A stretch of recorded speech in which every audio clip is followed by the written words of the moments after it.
नमस्कार, स्वागत है आप सभी का आपके अपने YouTube चैनल बंधन क्लासेस कैम्प में। और वीडियो शुरू होने से पहले प्लीज़ अभी तक जिन्होंने चैनल को सब्सक्राइब नहीं किया है तो चैनल को सब्सक्राइब करें। और आज आपके सामने मैं कोई फिज़िक्स का जो टॉपिक है वो मैं नहीं पढ़ाऊँगा, और जो मेरे गुरु हैं जिन्होंने मुझे पढ़ाया था श्री धर्मेंद्र श्रीवास्तव जी, तो वो उस समय जब मैं इंटर कॉलेज में था पढ़ता था तो वहाँ के वो वाइस प्रिंसिपल थे। तो उनका एक बेटा है आर्यन श्रीवास्तव, तो उसके मन में इच्छा हुई कि सर आज मैं कुछ टॉपिक पढ़ाना चाहता हूँ। तो आज वो आपको 11th फिजिक्स है, आपकी फिजिक्स में जो पहला चैप्टर है भौतिक जगत, तो आप उसके बारे में थोड़ा सा इंट्रोडक्शन कराएगा, आपको उसको पढ़ाएगा। तो आप ध्यान से उसे सुने और समझें, और वीडियो अच्छा लगे तो प्लीज़ उसे शेयर करना ना भूलें। और स्टूडेंट्स, मैं आर्यन श्रीवास्तव, फिजिक्स लेक्चरर। आज आपको फिजिक्स के बारे में कुछ इंट्रोडक्शन देना चाहता हूँ। फिजिक्स को पढ़ने के लिए हमको क्या क्या पढ़ना पड़ता है, फिजिक्स के बारे में क्या फिजिक्स का यूज है हमारे नेचर में। फिजिक्स को पढ़ने के लिए सबसे पहले हमको साइंस को सीखना है कि साइंस होती क्या है। साइंस का ही एक पार्ट होता है फिजिक्स। साइंस को जब हम जान लेंगे तो फिजिक्स हम आसानी से जान लेंगे। तो पहले हम साइंस के बारे में पढ़ते हैं।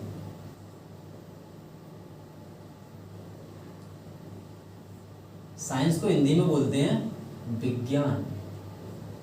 अब साइंस शब्द कहाँ से बना, इसकी उत्पत्ति कहाँ से हुई, इसका मतलब क्या होता है, साइंस की डेफिनेशन क्या होती है, वो सब चीज़ हम यहाँ पर जानेंगे। विज्ञान को अगर हम देखें तो विज्ञान दो शब्दों से मिलकर बना है, बी प्लस ज्ञान, जिसका मतलब होता है विशिष्ट ज्ञान। विज्ञान का मतलब होता है विशिष्ट ज्ञान।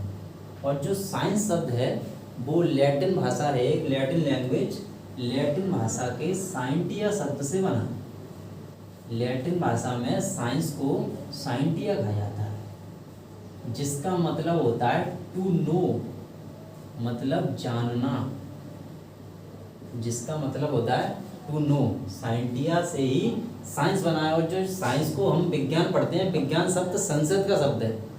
विज्ञान शब्द जो होता है वो संस्कृत का शब्द है, जो कि लैटिन भाषा के साइंटिया शब्द से बना। अब एक दूसरी लैंग्वेज है अरबी लैंग्वेज, अरबी भाषा। अरबी भाषा में विज्ञान को इल्म कहा गया। अरबी भाषा में विज्ञान को इल्म कहा गया। इल्म का मतलब होता है संगठित ज्ञान। इल्म का मतलब होता है संगठित ज्ञान, मतलब ग्रुपिंग। किसी चीज़ को चार, हमने एक चीज़ पढ़ ली, दूसरी पढ़ ली, तीसरी पढ़ ली, चौथी पढ़ ली, उन सबको व्यवस्थित करके एक बार पूरा रिपीट करके पढ़ डाला, उसका मतलब हमने ग्रुपिंग पूरा डीपली पढ़ लिया उसको, वो हो गया संगठित ज्ञान।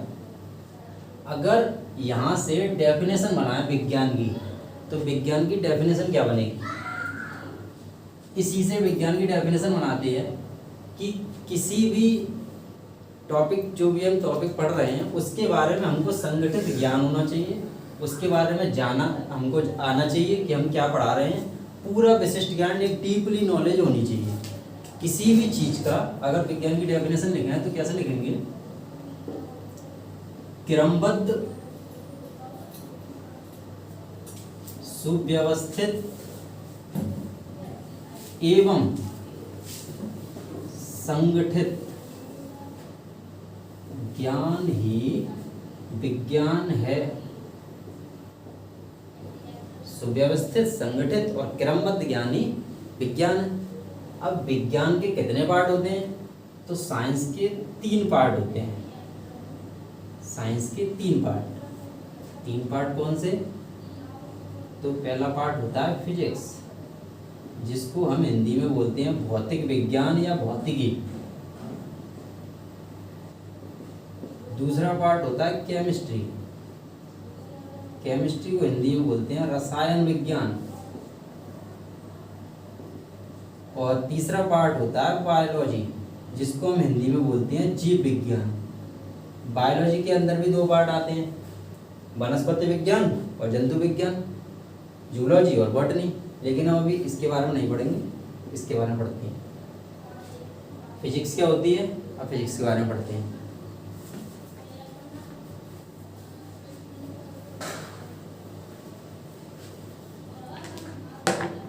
अब हम पढ़ते हैं फिजिक्स के बारे में।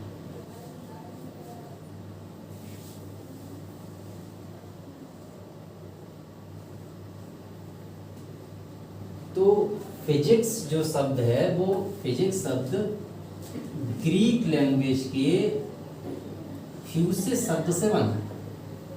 ग्रीक में एक शब्द होता है फ्यूसिस, वहाँ से उठाया गया है इस फिजिक्स को। फ्यूसिस से ही फिजिक्स बना, और फ्यूसिस का मतलब होता है नेचर। नेचर का मतलब होता है प्रकृति। और फिजिक्स को अगर हम ग्रीक में लिखें तो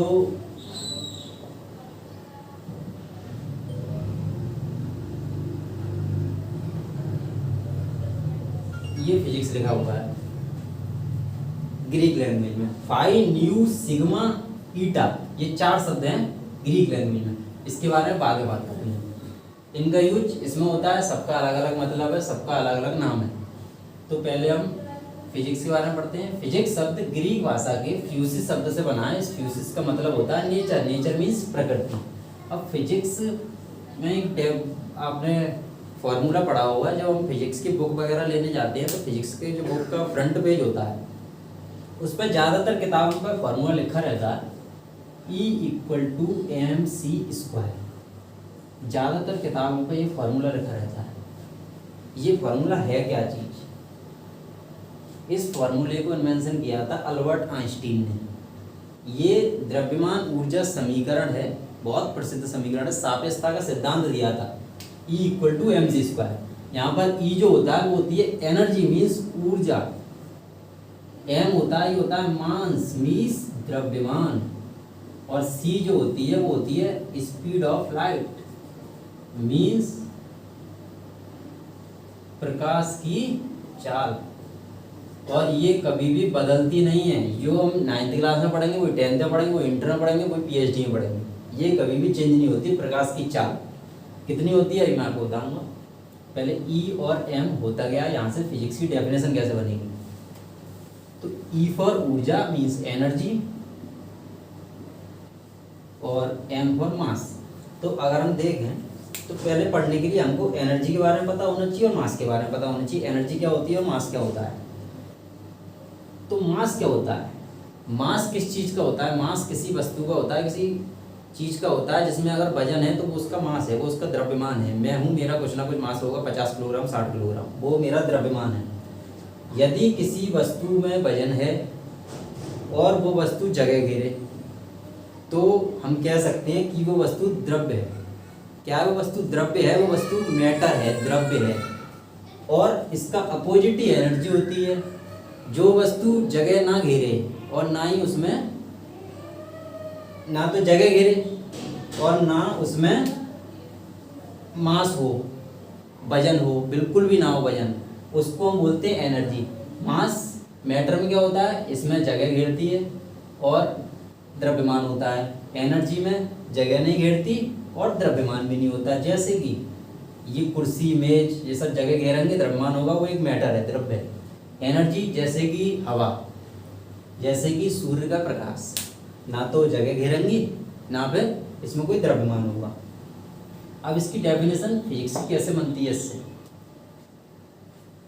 ऊर्जा तथा द्रव्य का ज्ञान, द्रव्य तथा ऊर्जा का ज्ञान एवं इन दोनों के बीच होने वाली क्रियाओं का अध्ययन ही भौतिकी है।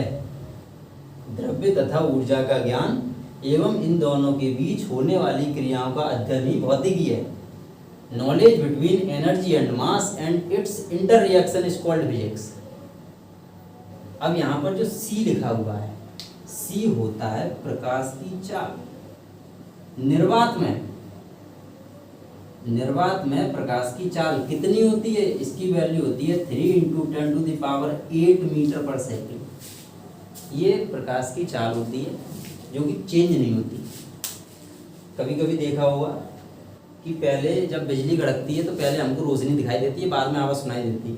क्यों? क्योंकि प्रकाश की चाल ध्वनि की चाल से बहुत ज़्यादा होती है। ध्वनि की चाल होती है 332 या 333 मीटर पर सेकंड, और प्रकाश की चाल इतनी बहुत गुना ज़्यादा है।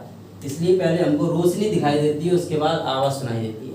तो ये था फंडामेंटल ऑफ साइंस, फिजिक्स के बारे में, फिजिक्स साइंस की डेफिनेशन और फिजिक्स कहाँ से बनी, ये फिजिक्स। इस अगला टॉपिक कल पढ़ते हैं। बाय।